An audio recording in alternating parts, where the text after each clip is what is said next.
What's good, people? What's good?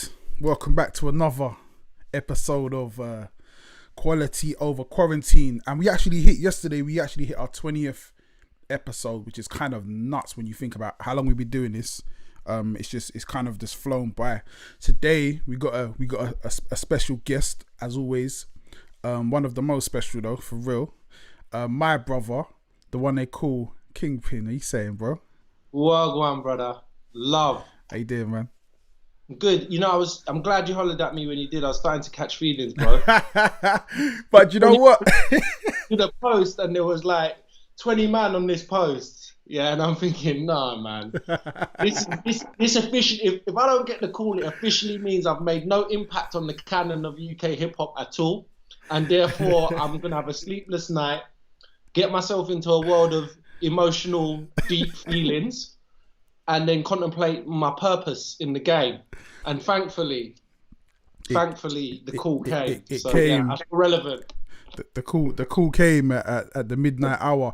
But actually, yeah, to be fair though, we were supposed to do this a while ago. So what I was doing, when I first started doing this, I had a list. I still have a list. I have a list of everyone I want to talk to. And it started with it started with my boys basically, yeah. So obviously it was like people that I knew and that I talked to on a regular basis. So you were up there straight away. You was actually there, but I think I had you on the list before Nova. Nova was like the second interview I did or something. And you was like, beef. You're gonna start a beef, bro. It's family up here, man. It's family. You know what it is? I say it like this. It's like the barbershop. You know that the closer you are with someone, the more they will just look, bruv, it's not personal, but just, do you mind waiting a little bit? Yep. This is what my barber does to me. Like, yep. I'll begin and that, and then he'll be like, yo, T, look, man. No, we're good, innit? We're good. Let me just slip this one trim in first. And then I take that as a measure of how close and how well connected we are when that happens. So I take that as a compliment. That's calm. It is, man. It is. It's for actually, speaking of the barbers, how you been holding up, man? This is the home cut. That's all right, bro. You're doing all right. It's, you know what? I'm gonna have to. Because I haven't even been able to I'm not touching this because it will go wrong and I'll end up looking like I'm 12 in it. So I can't mess with this. Okay. For one, Jen, right? I made the mistake once of cutting this on my top lip, the moustache. Once I made that mistake. Yeah. Once I made that mistake. And never again. So I have a fear automatically as I put the clipper towards my face. I'm thinking, don't do that. I looked like a juvenile. It was wrong. In fact, my lips look way bigger than I was like, is my top lip that big? I can't believe it. See, that might be a little trick for the girl. Then, if you want your lips to look fuller, shave your moustache, innit? There you go. Tips. But I'm getting a bit more confident with it. And this, we just go. Yeah. Look at that. We just go. Looking like a young Michael Jordan. Hey, bro. You know what I'm saying? And he's inspiring me. I'm watching The Last Dance at the moment. It's deep, bro. It's deep. You've been watching that? Yeah, of course. It's been obviously a massive MJ fan, and when I was a Bulls fan, was 96, 97. So that's my era. Like that whole thing. I was sitting there watching it with Corinne. And I'm like, before the thing happened, I'm telling her what the commentator's gonna say. I'm telling her what the move Jordan's gonna do, because it's like, this was my childhood, man. I watched this, like, I know these like lyrics. Bro, do you know what? It's important to me. I can't lie. Jordan is important to me, and I went in skeptical with this particular series because I was like, I've seen Come Fly With Me. I've seen Hang Time. Yeah. Oh, is that you're doing? Yeah. Oh, really, right? Don't mess about. Bro, I've seen things like Magic Johnson's Always Showtime and Larry Bird's legendary stuff. Listen. Yeah? I'm about it. Listen, my mum used to play for Brixton Top Cats. Yeah? Wait, hold up. What? Yeah, wait. Hold up. In the field. Before your time, bro. You're a rookie. She's a veteran, bro. Oh, wow. Yeah, you didn't know. Oh, wow. So your time, my mum's white as well. So my mum was a white woman playing centre at Brixton Top Cats. Get your head around that. Yeah, and she's about nuts. It. She was about it. So I was raised in that environment. I'm a North Londoner originally, but I spent all my time with my mum traveling down to Brixton. And as soon as I could, my mum was rolling them videotapes on me. Like, you know, I was introduced to those legends early. Yeah. And there's something about those guys from that era. They had such an intense pursuit of complete superiority at what they did. It's inspirational. It's like it goes beyond athleticism, and it goes beyond sport. It's like if you can carry that attitude into anything you do, if it's finance, if it's music, whatever it is, if you carry that level of desire and persistence that they brought to it, and that level of excellence, then you're going to do something within the game. Facts. I swear, you might be the first person I've ever spoken to outside of like my basketball friends who had who could talk about the tapes, the VHS tapes. And it's funny, yeah, because I had like there's not one NBA VHS that came out that I didn't have and watched over and over again up until like I'm talking the Sean Kemp, the Shaq ones, the blooper ones, the one with the music video. I had like everything. They was like that was YouTube for me, man. That was YouTube. That was my first YouTube. That was live. Bro, like 100%. No, I think you probably forgot this bit, but at the start, just before the video rolls, there's a little advert, and it shows these kids playing basketball on the street. It's a UK clip. Okay. My homies were in the advert that rolls just before the video starts, bro. But so, like, for me, it was real. I used to do the whole NBA 3-on-3 things. You know, the Converse 3-on-3. Yeah. Bro, that was just amazing. Those times for me, man. And I carry all of the discipline that I learned from that kind of stuff. I carry it in anything and everything that I do. That's so funny because so you was a baller for real then. Because obviously I trained under Jimmy Rogers, innit? So like that was my coach, and I trained under Joe White. See, yeah, he was a beast. He was scary. Yeah. But scary. You know what? Yeah, it's funny because it's like as a kid, yeah, like to me, Jimmy was God, innit? Like they weren't like I ain't scared of no one to this day. No one could make me feel that kind of fear, and it wasn't a fear with like, oh, he's gonna hurt you. It was just like, number one, you don't want to let him down.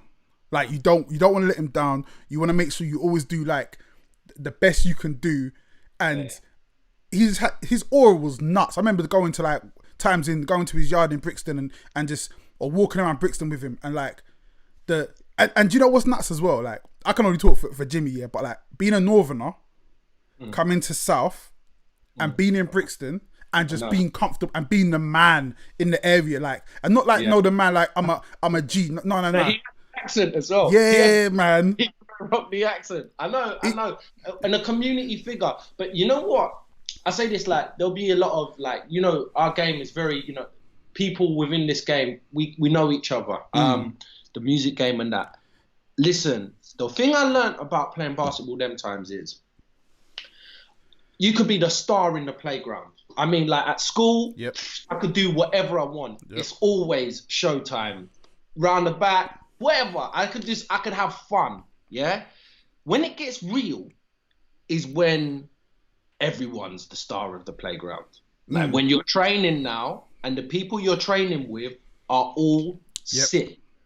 How do you cope then? Now that transcends to rap because, you know, you might be that Don that when you have the sci-fi, everyone's like, oh, you're the man. But whatever happens in your career, the further you go up the ladder, suddenly being the man becomes harder, takes more dedication. Suddenly there's a level of acceptance where there's going to be someone who's better at an aspect of what you're doing than you are. So you have to find your way of overcoming that. And initially, I'll be honest with you, the first shock to my system was probably around 13, training with Towers, and I was like, everyone's good. Yeah. I was supposed to be the man. I'm supposed to come here and everyone's supposed to be in awe of me, and I'm not. I'm getting cussed out for not doing the drill correctly. I'm scared. Yeah. I was scared, bro. I was traveling to Hackney from North London, and I'll be honest with you, I was intimidated, shook, and scared. And I'm pretty sure that everybody who's played at an elite level or done anything at an elite level has come to that realization at one point when they suddenly surround themselves with people that are of a level or better. And that's when it really kicks in. What separates the best and the great is the ones that are like, that can accept the challenge. Yes, I'm scared.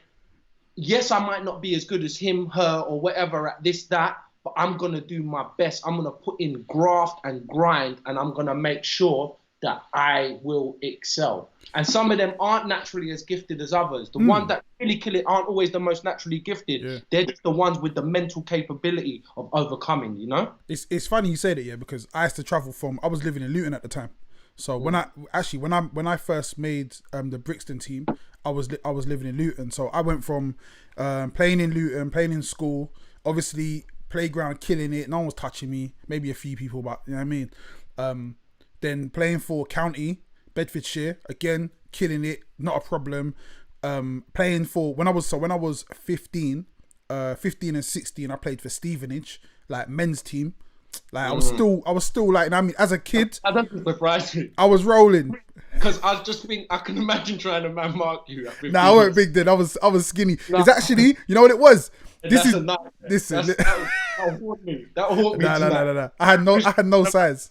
15. No, that's a problem. I was 11 stone, bro. I was 11 stone. Like no, I was nothing. And it was actually at London Towers tryouts.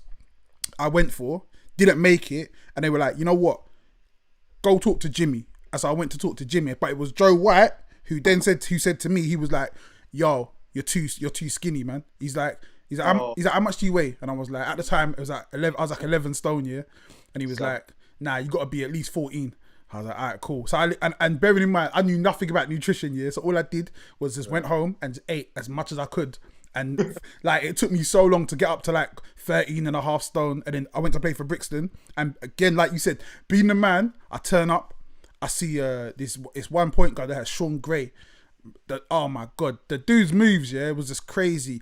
Bearing in mind, Lawal Deng was playing at the time, so he was there.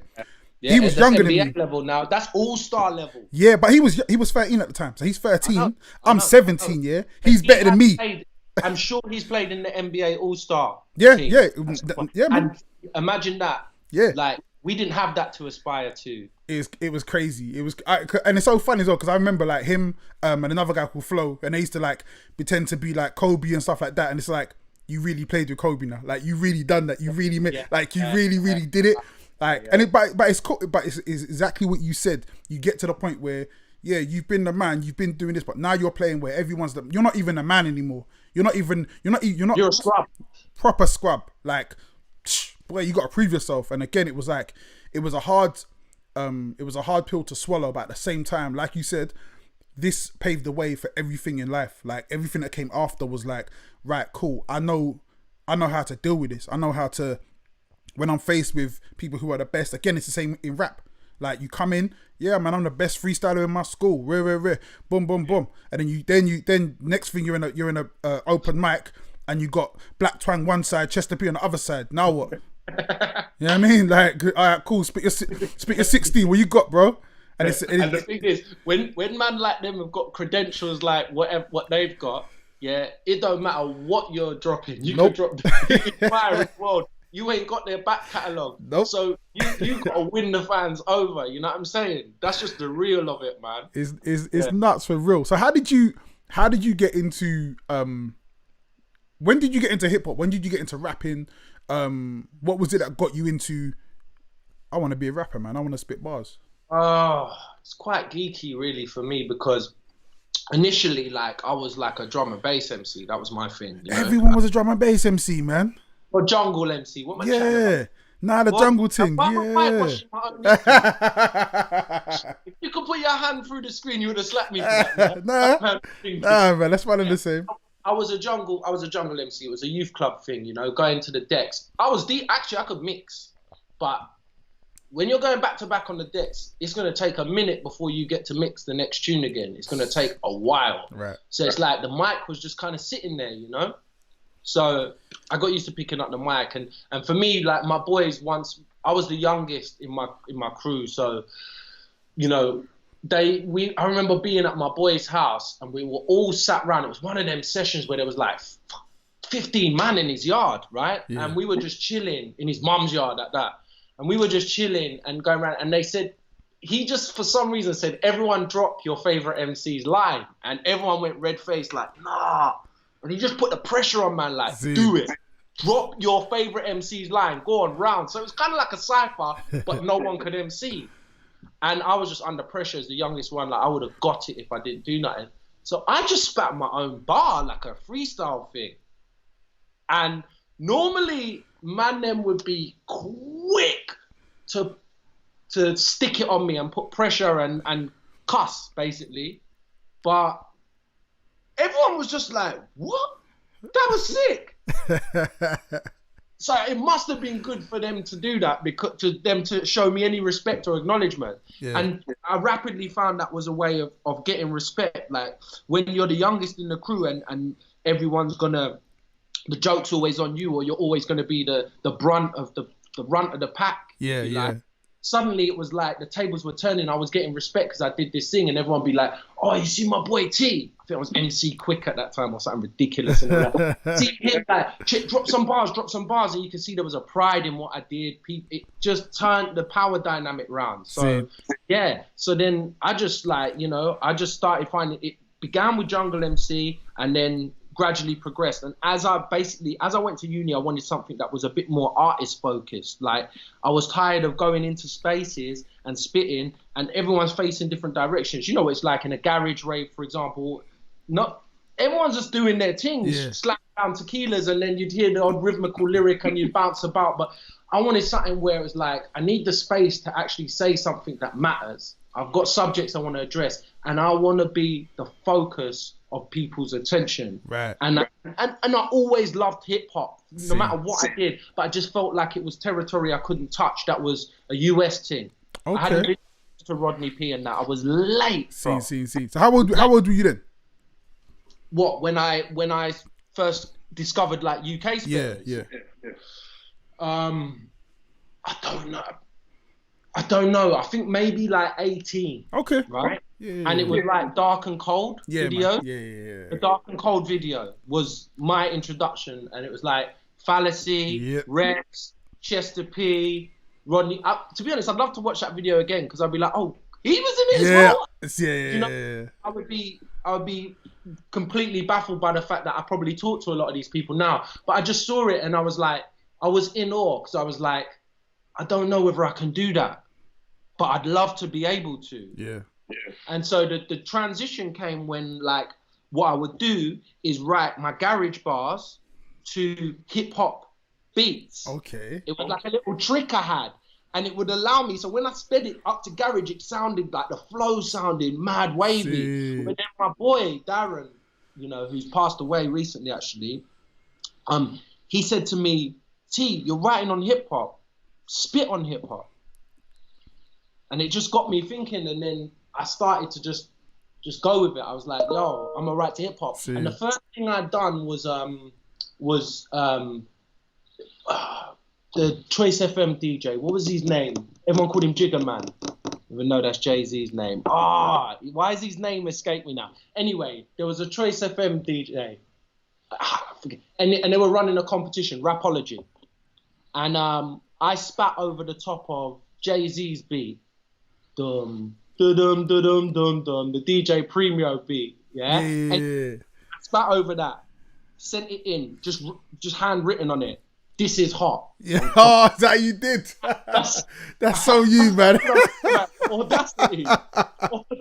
And just send it in, like, and I was like, let's see what happens. And man hollered back, and he was like, "Yo, we're gonna spin this on air."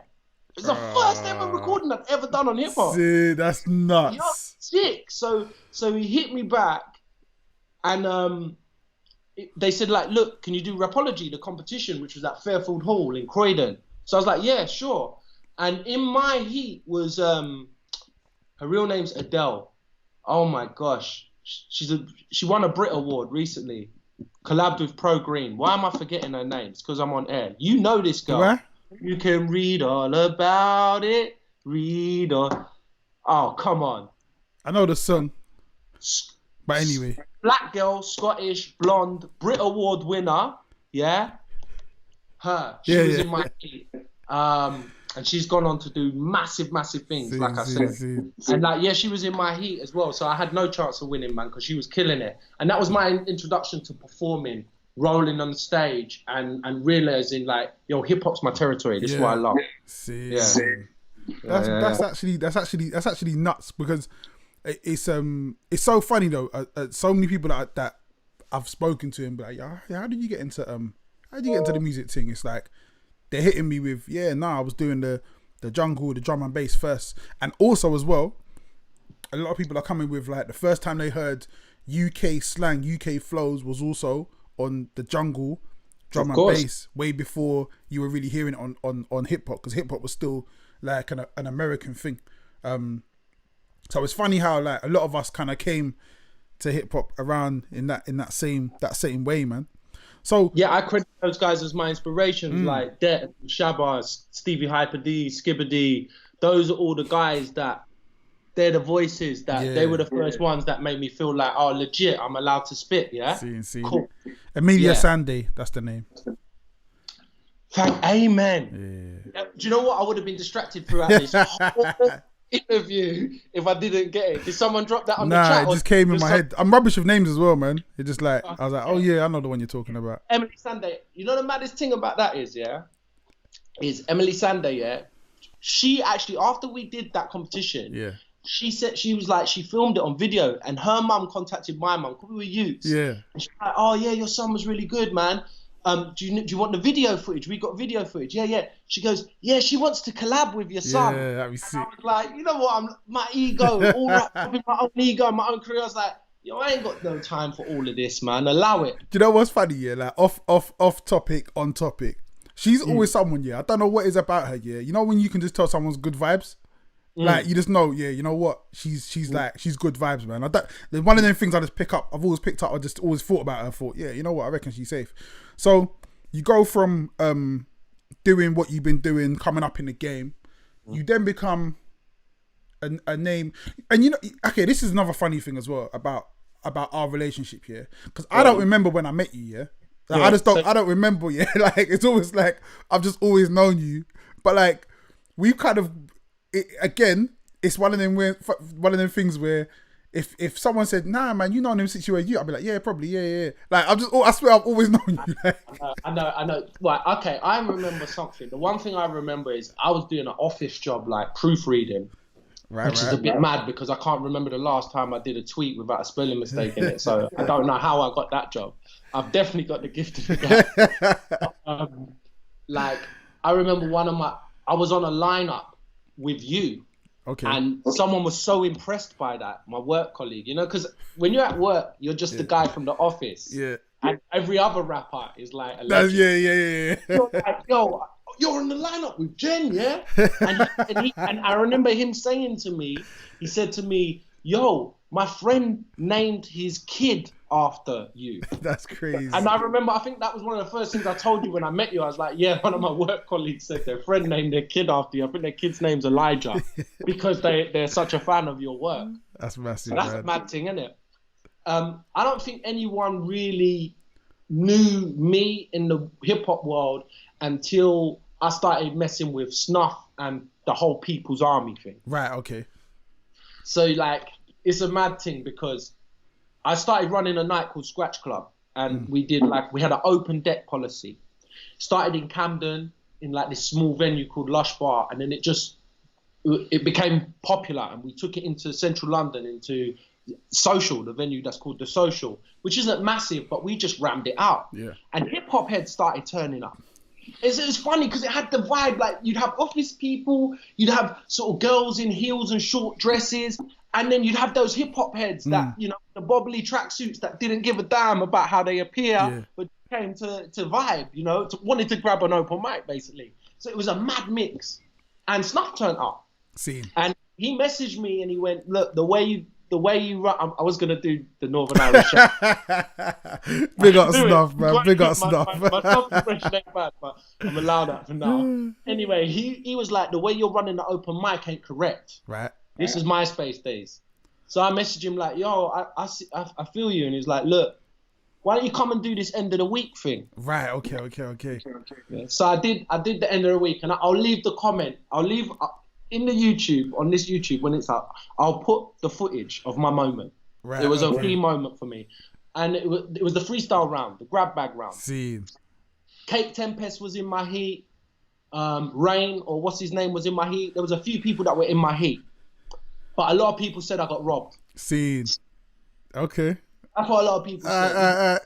Kissy K, he could be the historian on this one, yeah? A lot of people say I got robbed. I felt like I did a good job, but I just kind of knew it would take a lot to pip it over the edge because I wasn't connected with everyone then. Yeah. I weren't part of the boys gang then. But I did the end of the week, and the freestyle round was the moment when a lot of people were like, what? Sonny Jim and Cosign were hosting, and even Sonny Jim was like, yo, this boy is on fire. And I just had a moment, and that was the beginning. Like, I didn't win, but Snuff hit me up and was like, yo, bro, you left an impression. Right. Come and host at Speaker's Corner. So I became a regular host at Speaker's Corner, which just meant my name was always on flyers when that's quite important. Them times that's quite important. Yeah. That was the beginning of me being interlinked with that world, with all those artists in that world. I was constantly there. And of course, that was the beginning of me forming a relationship with Manage. Right. Because the thing is, so I knew, like, obviously, when the group got together, obviously I'd known Snuff because Snuff was always around, and obviously he was like a big part of People's Army, so I was always bumping into him. I knew Manage, but not like, I don't know Manage to say, like, I know Manage to say what's going on and what's good and whatever, and it's all love. But I knew Manage through Jay, in it, so I didn't really know Manage like that. I knew Amy, was obviously, she's the female, so she was always badding up man on the mic and whatever, so I knew her. But you were the one I didn't really know. Okay. But at the same time, it's funny because, like, now we're the closest, like, by far, and it's just weird how it all just came together. But it's a respect thing for me. Like, it was a respect for what you were doing, and you're a motivator to me, Jem, because you were just consistent, like, to the point where, if I'm real, it used to piss me off. Yeah. I was like, this guy is constantly got something to do, something to say, something to drop, and it would be like, I need to up my game, man. And I don't care. Like, I'm being real and I'm being honest, because I don't care what anyone says. Everyone can try and be rainbow, hippy dippy, flowery about life right now. A lot of people get that moment where it's like, what the hell, this guy, man? Yeah. It's a bit of in the hate of that motivation. But I feel that but at the same time though, I think that a lot of people do feel that, especially when you're because being a hip hop artist in the UK, especially in our scene, it's such a small pond, and again, like, you feel like the real estate is finite. There's not. Sometimes you don't feel there's enough space for everybody. There's only so many nights that you can do. There's only so much shine everybody gets. So there's this element of kind of, I used to think it was that crabs in the barrel, but it's not even that, because for the most part it's not really a bad man thing. It's just more of like, damn, I gotta try and keep up with what everyone's doing, and we're all so in close proximity. Plus the fact that everyone knows each other, so it's that whole thing. And it's funny as well, because there was a night where we were performing on the same night, and I remember the flyers got pressed up here, and then Snuff must have called up the agent or the promoter and was like, nah, we want our names bigger. We want Captain Prescott to be bigger on the flyer, So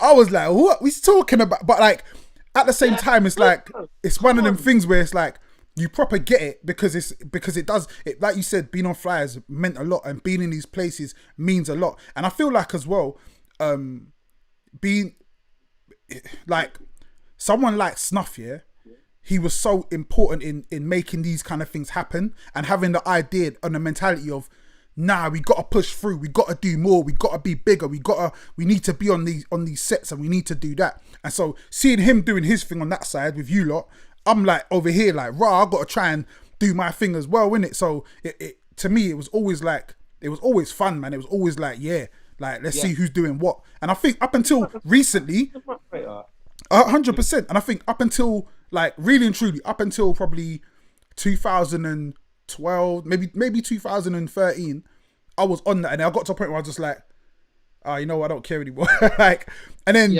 I feel like, and then it's almost like everybody just went, let's just do our thing, innit?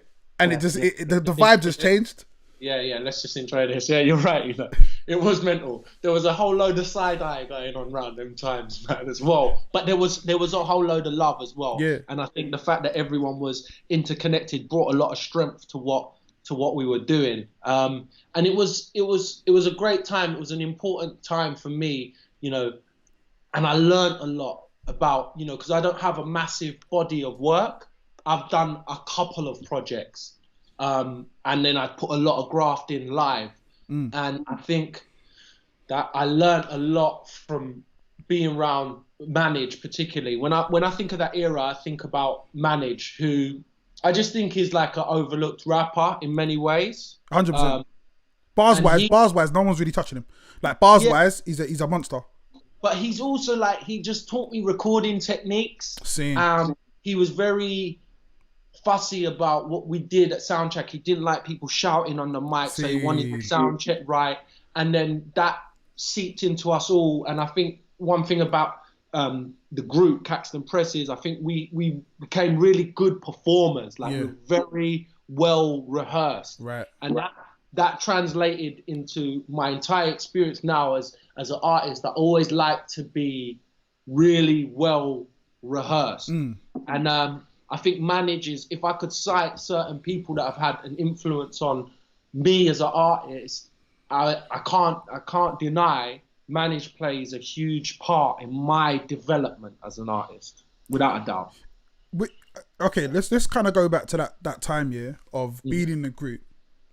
From an outsider, it always felt like you lot were massive. Like, your force was very imposing. It's a very imposing presence, and especially at that time as well. Because when did the album drop?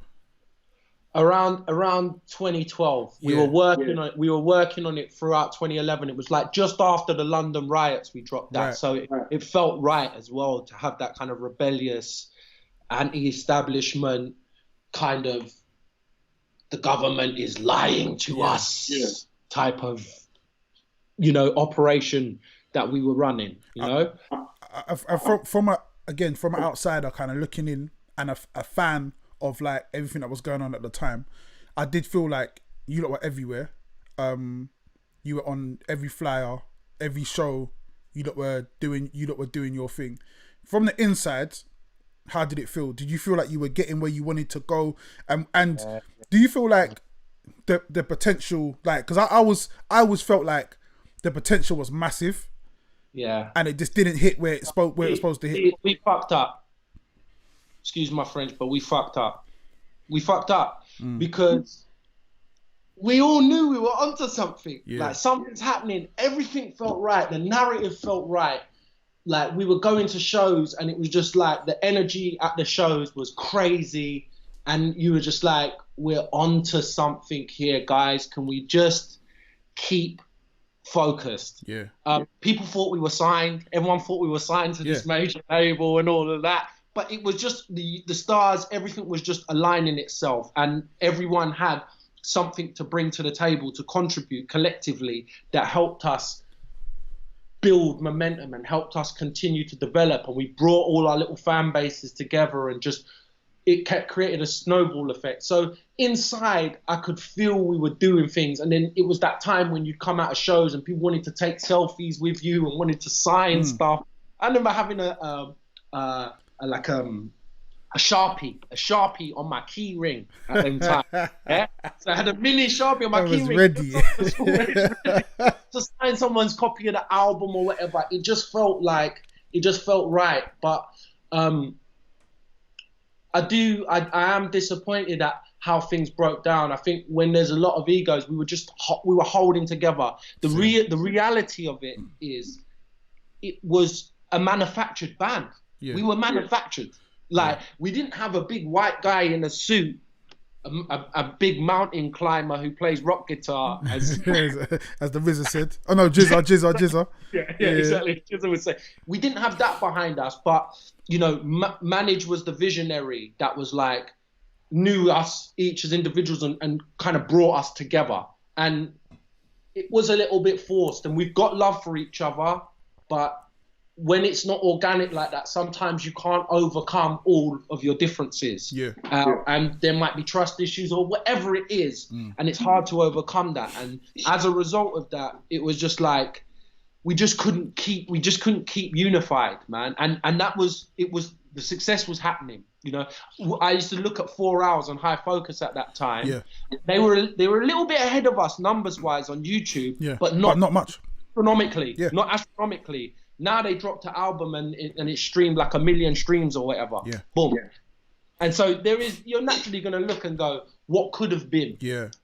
And I always had this kind of Alan Sugar mentality. I looked at that label model that Flicktrix done, and I was like, guys, we should be doing this. Yeah. But then within there was a conflict, because we were this kind of group that was supposed to be anti-establishment, So bringing that business mentality to it felt like people didn't get it. But you know what? This is the thing though. See, this is the part, that's always like kind of got me, because I've always been very open and very clear that and this is another reason why I always felt like I didn't fit in as much with the how People's Army looked on the outside. I felt like I didn't fit in, because I am like, if you know me, I'm a road youth first and foremost, so I've always been about my money, So to me, like, that's what I've never been a person who's been like, nah, man, I'm here for the love, and like, I love what I do, but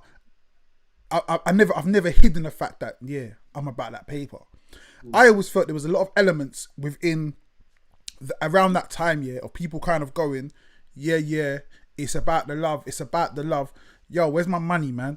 And I always felt that kind of it kind of hit me the wrong way, because I'd be like, nah, because I came here with my hands out. Like, I came to the show letting you know I'm not stepping on stage unless I get my payment. You came to the show saying I'm all for the love, but you're acting the same way as me. So even though we're in the same thing, and I'm not saying, I can never say, nah, you're wrong for that, but it's always like, what you're telling the people on the outside was never like, it didn't match with the things I would hear behind the scenes. Bro, entirely. And I think that conflict of the love and the money was at the heart of one of the problems with the crew. You know, I can only speak for myself. Everyone will have their own perspective on this. You'll have 5-6 different books on what actually happened, and fair play, probably there's truth in all of these things, but ultimately I think the conflict between love and money, business and pleasure, it was always at play. And you know, I've grown my own food. You feel me? I've had an allotment and grown my own food. I have taken that to the bridge. Man was on Channel 4 News showing people my allotment. You name a vegetable that can grow in this country, I have grown it. Let me take it to the bridge for self-sustainability. Don't get me wrong. But I am never gonna be, and I'm sorry if I'm upsetting you, I'm not the tree hugger guy. Because I haven't, the way I've come up and what I've had to come up through,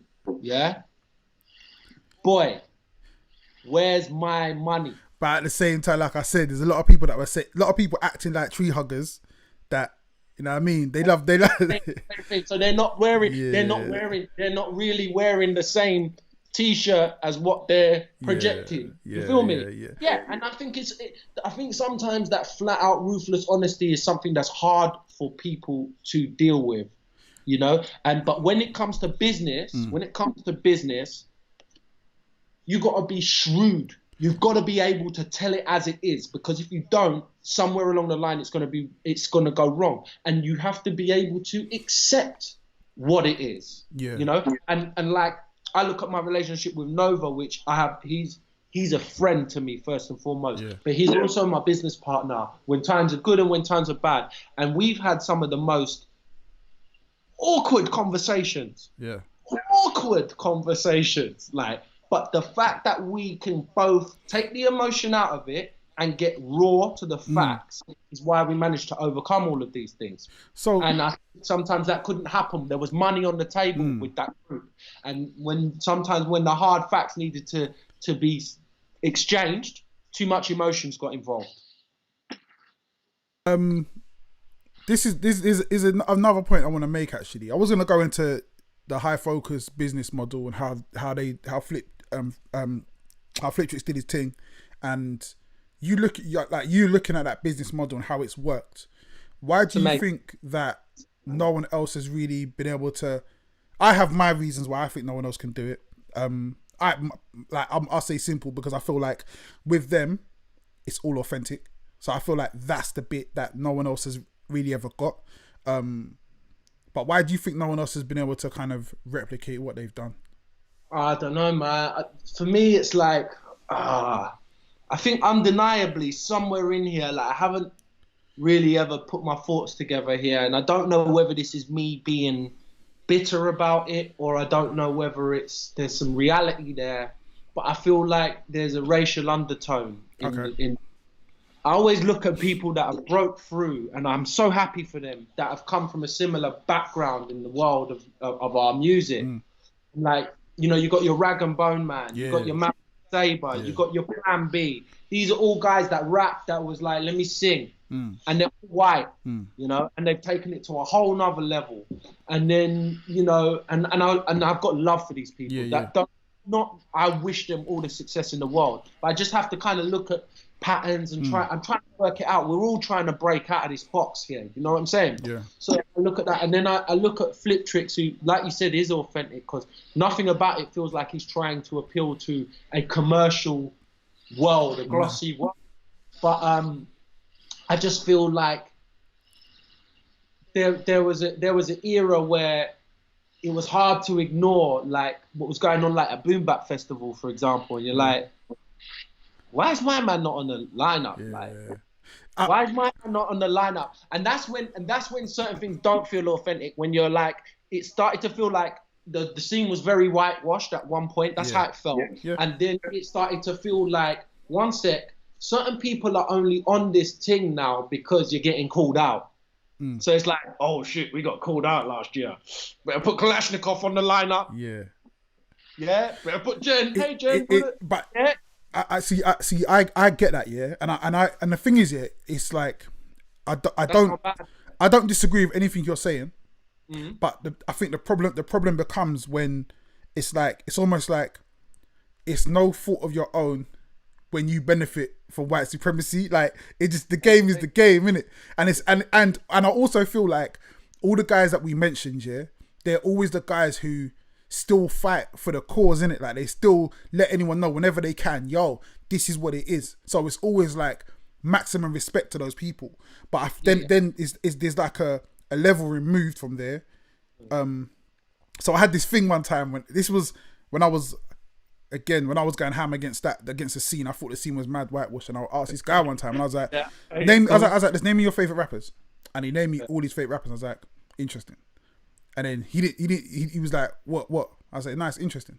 And then he kind of went, I see what you're saying, because they're all white. I'm like, it's interesting. Like, it's interesting, but it's what I expect, because I'd seen it, and it got to a point where it's like, this is what you are on. And it's almost like everyone, you're benefiting because there's a group of people who love the image of the culture, but aren't from the culture, but want to be a part of it. And you're giving them access because we've allowed you to come in to our culture, open arms. We love what you lot do. You lot are people that we actually respect. You come into the culture, you're doing your thing. The difference is your fans don't want nothing to do with us. They only want something to do with you and people that look like you. And then but then even that, I'm always in a point where it's like, who do you even get mad at? You can't even get mad. It's just like, it is what it is, which is why I took the stance of, all right, cool, you look do your thing. I'm gonna do this thing over here. I'm gonna go do the grime. I'm gonna do the Afro swing. I'm Yeah, gonna do the. yeah, I'm gonna do yeah. the. I'm gonna do the trap. I'm gonna do all that. Okay. Like, Hey, do you know what, Jen? There you go. I didn't know that. I bet you there's people that are listening now that are like, oh, okay. but again, it's like it's because you're in a scene where there's so many variables. There's so many things that you can't. You have no say over, and it's so funny because I remember one time I was with Rag and Bowman. He was in an interview, and it's one of these moments. Yeah, I wanted to like go woo, but I was quiet because I was filming, and so he sat down with this magazine or whatever, and they've said to him, "Oh my God, like your sound, man, it's just so original and rare," and he was like, "Nah, it's not, man. It comes from Black Soul." I was like, "Oh shit, he ain't playing, man. Like, Rory ain't playing." And I feel like a lot of the guys that we speak about that are in, yeah, they're on that same thing. Yeah. But it's like the game is the game, man. And I feel like you can't. It's just like it is what it is. It's just the way things are. It's just a different scene. What we're discussing is triggering a couple things in me, though. Go. One, Tremendous. She's come to mind. Yeah. She's on the high focus thing, yeah? And I thought to myself, hey, she might do bits, you know, because and she's still, like, don't get me wrong, she's doing bits, but you know, like how Ocean Wisdom just went, boom, yeah? I was like, oh, Tremendous is on high focus. Like, this girl's got that mad flow. Crazy. Like, that crazy flow. And she impresses me. You know, not everyone impresses me. She impresses me. I was interested to see how it went down. And then I was a bit underwhelmed by the numbers. Maybe I checked in too early. Maybe I changed. I probably, hey, we might go on YouTube now and she's got 50 million views and I got it all wrong. Yeah. But I remember being a little bit underwhelmed at what I saw numbers-wise for her. Still great. Yeah. Tremendous. Still great. I don't want to sound like I'm stringing a career. I guess what it comes from is a place of not expectation but wanting so much for her. Yeah. And I just felt like this is where I look and I felt like, oh man, fuck it, I just got to keep it real, man. And this is where I looked at it and I felt like that audience, like they weren't ready to be too supportive to a black woman that doesn't look like she's trying to be palatable to a white audience. I don't disagree with anything you say. Me, obviously, being a fan of Tremendous from a while back, and understanding that, again, if we're talking about talent, skill, and the things that we say are valuable within this art form, you have to put her at the top. You have to put her in the top 1% because you're talking about somebody who can bar anybody to death. Like her technique, everything. She's flawless, man. Like live, watch her live. It's scary. I had to go on after her. Like, it's scary. Like she's the real deal. And again, I'm like you as well. Yeah, I watch the numbers and I'm like, I want to see this girl blow so bad. And then seeing the numbers not being what they are, but then at the same time, it's like we're always working with like such a small. We talk about working with stats. You talk about having a scientific method. We can't really have a scientific method because, again, the pool is too small. What we're working with, and there's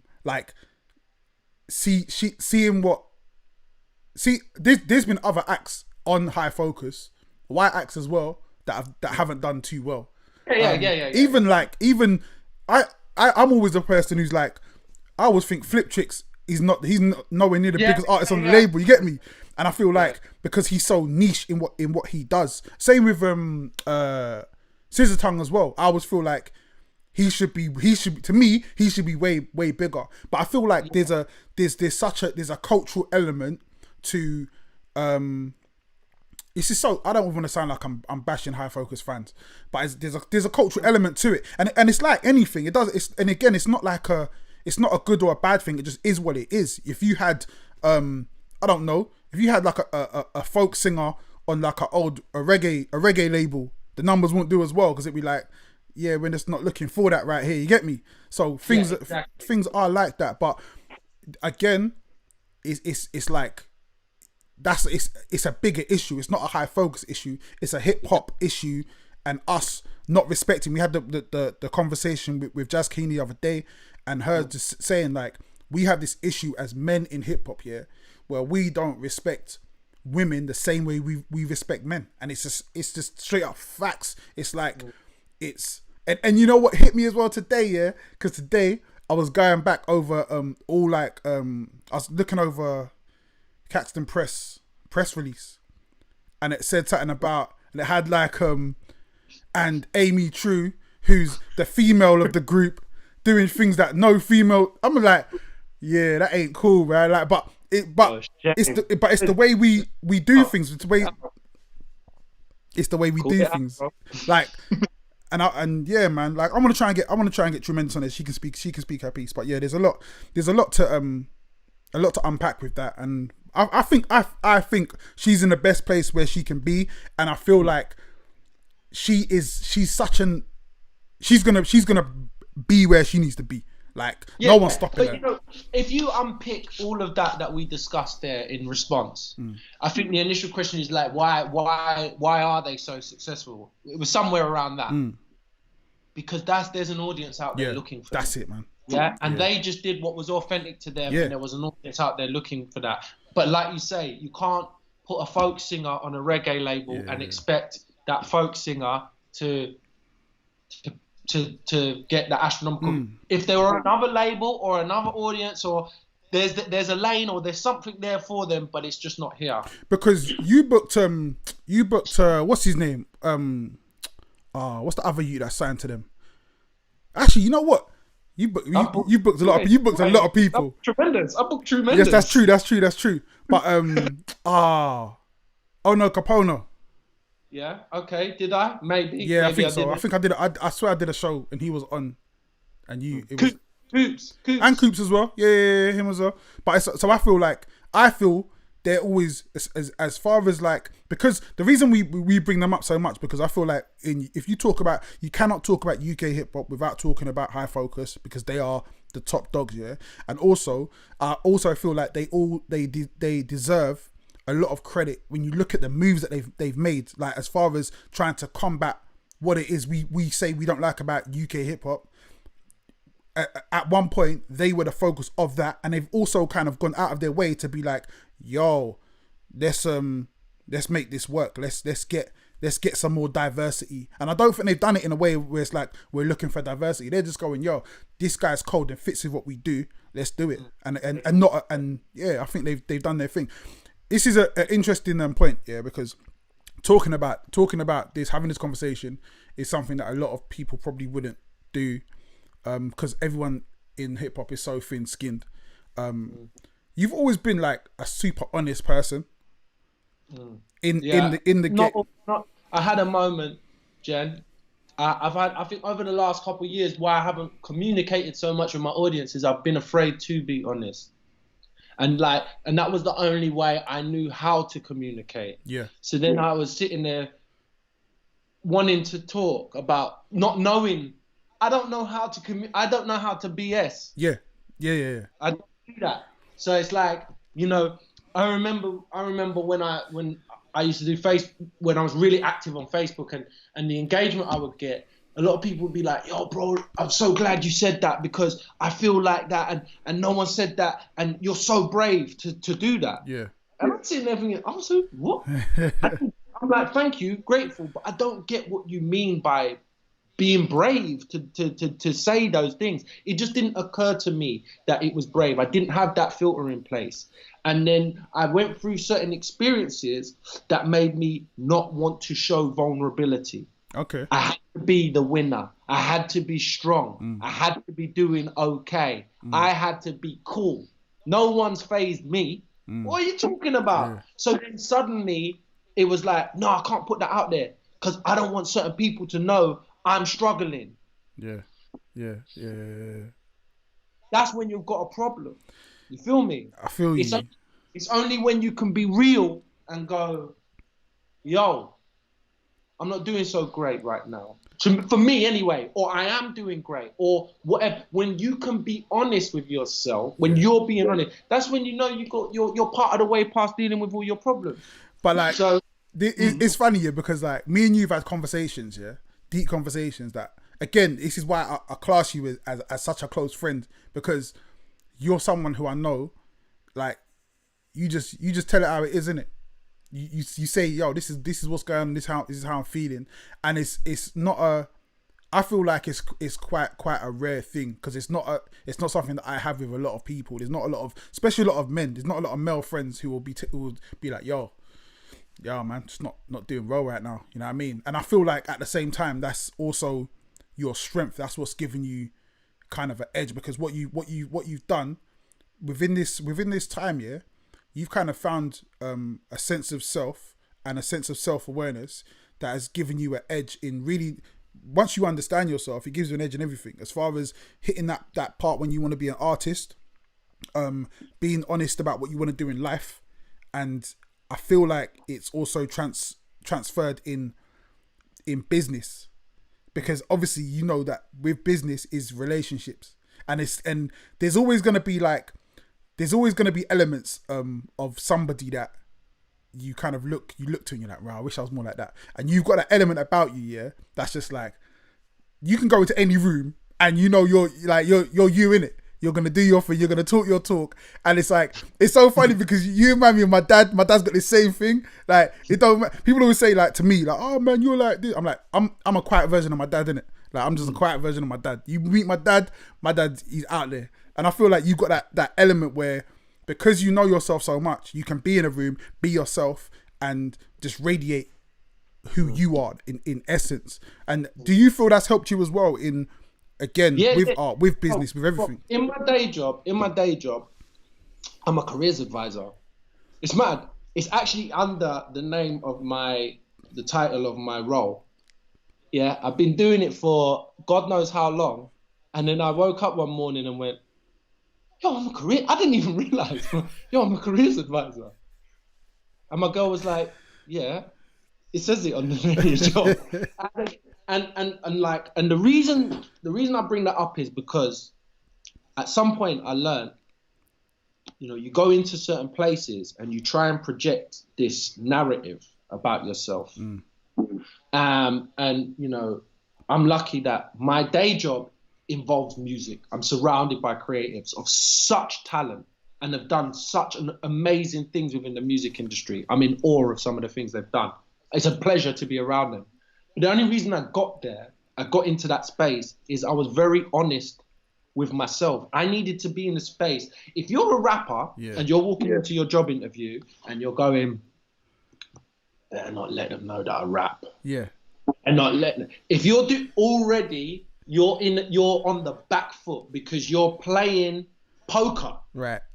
Instead of playing just full house, like going all in. Do you feel me? Yeah. So it's like, I got to a point where it was like, I became very comfortable that every experience that I have had has got me to this point that actually gives me value and viability to be the best person to do this job. Yeah. Whatever it is I choose to endeavor in. Yeah. All this experience, there's nothing I should be ashamed of or nothing I should hide. So that moment that I'm in a job interview going, yeah, you know what, I'll take November off because I've got support Ghostface Killer, because I also go by the alias Kingpin, and I'm being that honest about everything I do. Yeah.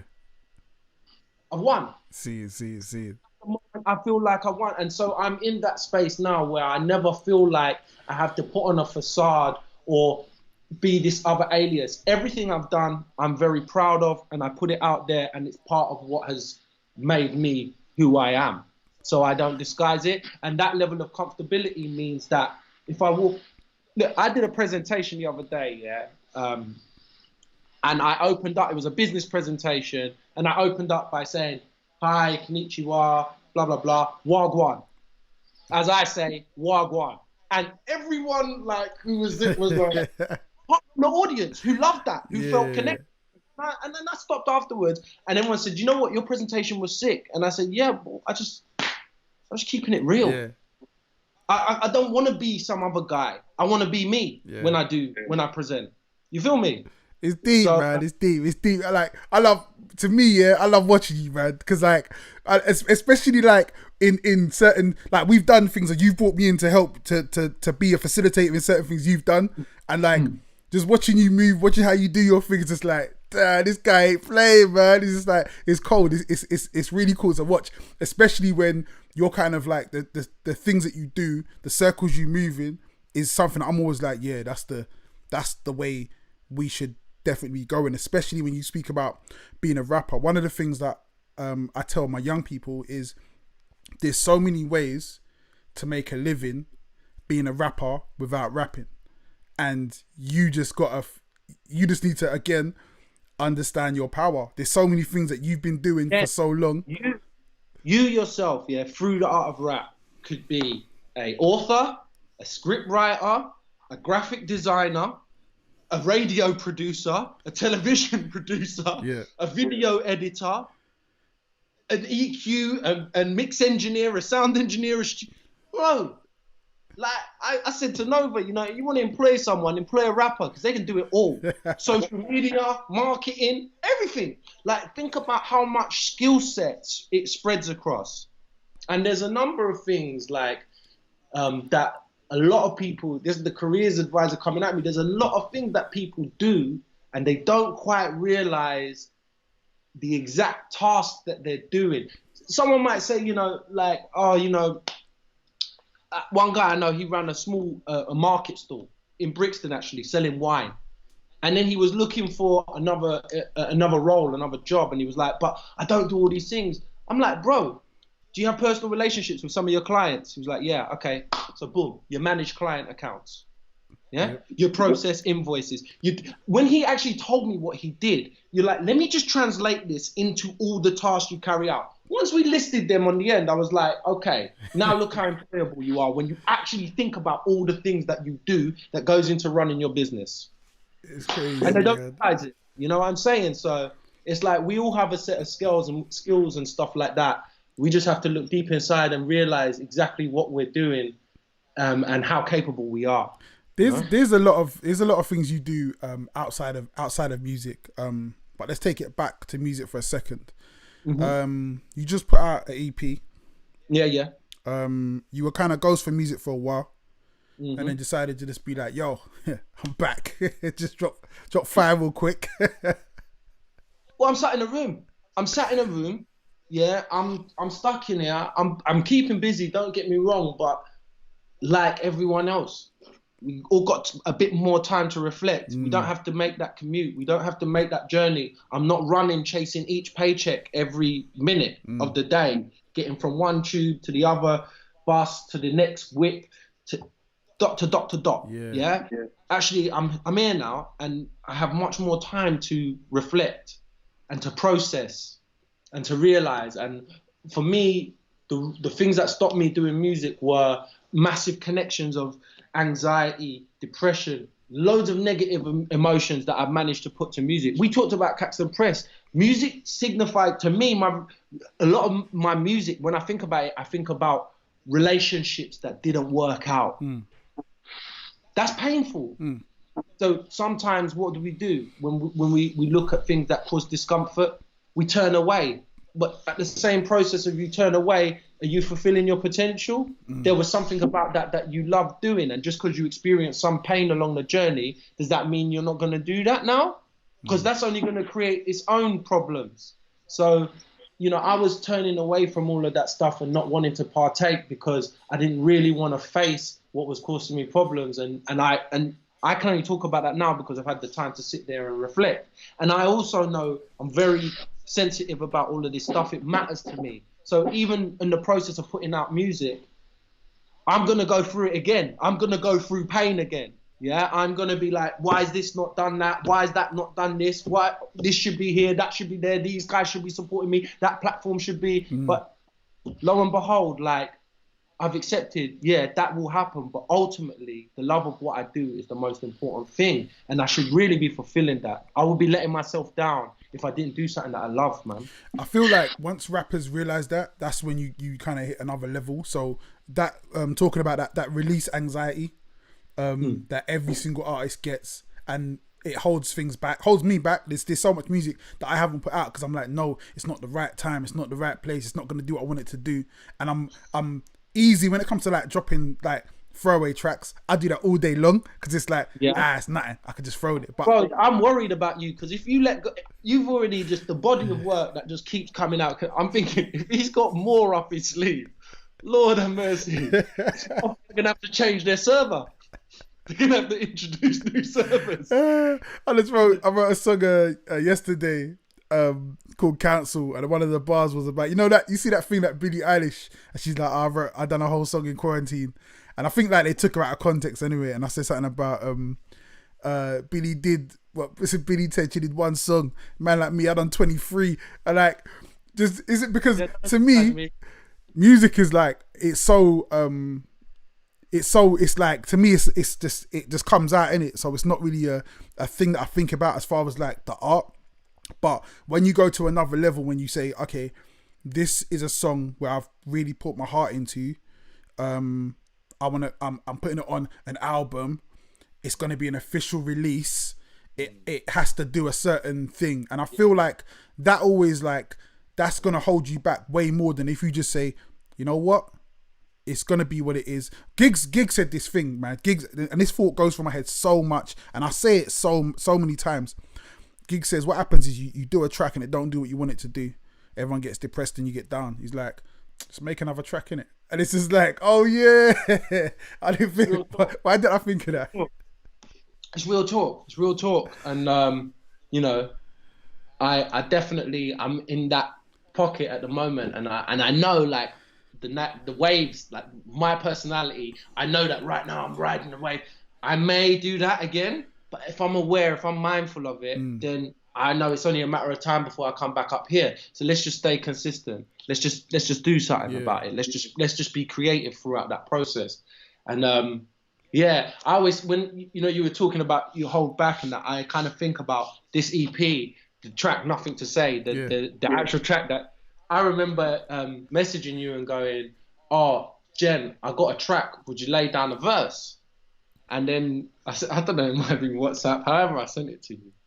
And then like, I don't know, it's like 5 minutes, no response. And I was like, man aired me. Man left me with the 2 blue ticks. Yeah. Okay. Bro, you didn't even reply to me. You just sent me back the file of your verse. I was like, what? What a way to reply. I love that.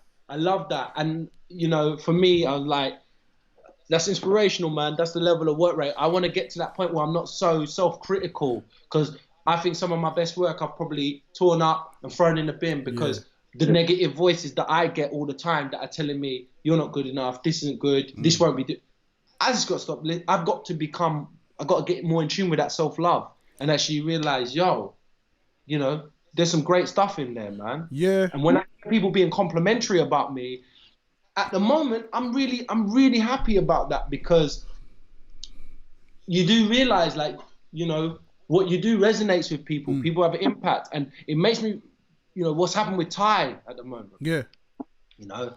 Like my understanding, what my relationship with Ty, I was lucky to have a personal relationship with Ty, and he was always someone that his experience, he started to feel like certain platforms weren't supporting him. He talked about this issue that we've talked about whitewashing and needing actually white people from within the hip hop scene to speak out about it as well. It was something that was important to him. And, but then he passes, and look at the support. Look at the flowers. They were coming from everywhere. BBC, Guardian, Brian Daly, Talib Kweli, De La Soul, Roots, Black Thought. Come on. Like, and you suddenly realize, like, I feel like, I hope he's there smiling and going, actually, bro, don't worry about these numbers and this metadata and this algorithm. Worry about actually how the impact that you had on these people. We all knew, bro. We all knew. But it's nuts though, because like I feel like for me, that realization of who you are and how you're doing within not just not just artistically, but even in life, yeah, Ty was the person who gave me that message the clearest in my life.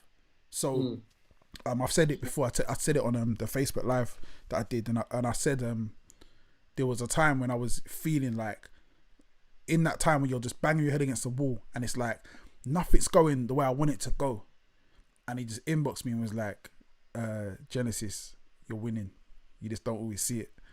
And it's jokes as well, yeah, because like at that time I just started crying, yeah, like that just hit me so much. And then and up until that point, yeah, and up until this point now, it's still something that goes through my head all the time, and it's something that keeps me going when I'm feeling like, oh, I don't know if this is what it is. And it's like, nah, you're winning. Like you're doing way better than a lot of people are doing. You're also doing way better than you thought you were going to do. Like I came in this game listening to Ty. I came in bought his CD, like listening and going, right, this guy's cold, man. And then going, right, he's from Brixton. Raw, like, and then actually meeting him and being like, yo, this guy is actually like, he's a cool guy. And then again, like over the years, just kind of building that relationship. And I feel like it's that understanding, yeah, that we are still like, Ty's legacy doesn't stop when Ty stops living.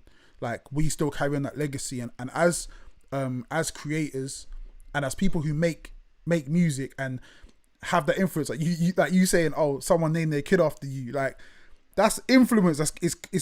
That's crazy right there, yeah. So to me, it's like you kind of got to see that in yourself. Like you are that, you're that person. You are that as well. You're the same thing, and it's just like it really takes that clarity of understanding. Like we're all Ty, man. Like we're Ty. Like Ty ain't gone. Like we're Ty, and it's it really bringing that to another level, man. Bro, you just set the alarm off with that. For real, like. All right, Ty, I see you, bro.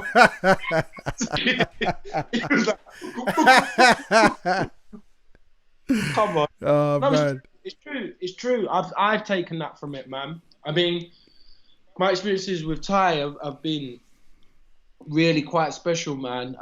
When I was at my lowest ebb that I can ever recall, you know, Ty was having long conversations with me, and he came up with this hashtag, Project Kingpin. He was, I think it was about the time that he was putting out Work of Heart. Yeah. He had a show at Hootenanny, and he contacted Snuff and was like, put him on the lineup, put Kingpin on the lineup. And then he put my photo on the flyer. He insisted, and he was like, yo, you're performing. And you know, Nova came with me and that, and to be honest, it's a highlight. It's one of my highlight shows because it just went so well. Yeah. It just went so well. It was just one of the shows where I'm like, it wasn't the biggest show I've done, but it was packed in there. Yeah. Oh my gosh. And like Ty's appreciation for what, like, it felt good when someone like Ty is doing the running man while you're on stage, hyping along to the hook and like getting involved, because, you know, I was there to set the table for Ty, like to make sure this crowd and like to. And I know I did the job well, and I needed a show like that. And it was his way of saying, don't come out. You're part of this hip-hop ecosystem. Yeah. We don't need a man down. Come on. You're going to come along. You're going to do this, and you're going to perform. And I'm grateful for him for that. Yeah. And he always gave me feedback after like events. Yeah. Gave him guest list to a show that I did at Jazz Cafe, and he paid anyway, and he didn't use his wristband to come backstage. He wanted to be in the crowd, and then afterwards he called me and gave me all a breakdown of what I could do, what I shouldn't do. It was just the realest, man. It was the realest. So there's thousands and thousands of artists that could tell you. That's what I noticed about Ty. The photos, like everyone, like how many people he had a relationship with. So I was lucky enough to be one of those people, and he really was like a mentor to me. Yeah. And I'm thankful for that. Thankful that I had that experience. Definitely, man. And definitely, he was definitely one of the ones where you be doing a show, and you just see him in the crowd. And you're like raw, like Ty's in the crowd, yeah. Like I didn't even know he was turning up, and it's just yeah, man. It's one of them things that we're definitely gonna miss, man. We're definitely gonna miss. This we could chat for hours, like obviously, and we do. I forgot the cameras. I feel like I'm on the phone, bro. It's mad, man. It's you know what? As I get older, yeah, I cherish these relationships way more. And it's funny because a lot of I'd say 90% of the relationships I have, the friends I have come through music. But they've always gone to a next level. Like it's way deeper than music now. And I remember having this I told this story before. I was filming a video at a bar mitzvah one time, and I've got a bar mitzvah story as well. But this was a tame bar mitzvah. These people weren't wilding, but there was a part of it when I was looking around and I was like, oh, all these people, yeah, they have something in common. Like they have like culture. So regardless of like whether they love each other, hate each other, whatever, it don't even matter. It's like we still share this culture, and we still have respect for the culture, and we have respect for the people who partake in the culture, and respect for the people who respect the culture. And I was like, damn, man, I wish I had that, like, because I don't have that in any area of life. And as I've got older, I've realized, like, no, you do have that. You have that in hip hop. You have that in music. You have that this culture that we've built up, this relationship we've built up. It's incredible, man. Like it's so much more than music. Like the music brought us together, but it's the culture that keeps us together. And having you a part of that, and having you just be a friend, having someone just to shout me every now and then, yo, you good? Yeah, man, good. Yeah, like which you've done for me, man. And I wanted to remind you how grateful I am for all of that as well. It means a lot, man. It means a lot, and it's a blessing to have, man. So I just want to say thank you. As always, you know we're gonna keep doing things. You know what, bruv? You know what I'm looking forward to when we're out of this lockdown. We can start car shopping again, bro. Let's do it. Hey, next summer, like I told my missus, listen, man, I ain't saving no more money. I'm balling out. You're a finance man, isn't it? But sometimes you just gotta let common sense out the window. You know what I mean? We're of an age now, man. We're of an age. If we don't do it now, when are we gonna do it? Exactly. You don't want to be that 50-year-old.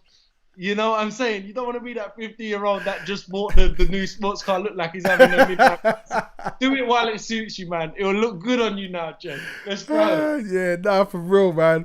Car shopping for real. Next summer, 21, it's a wrap, bro. Like, you really got the convertible in it, so I might get the hard top. So, you know what I mean? Like, let's make it work, man. Nah, bro. Thank you for your time, man.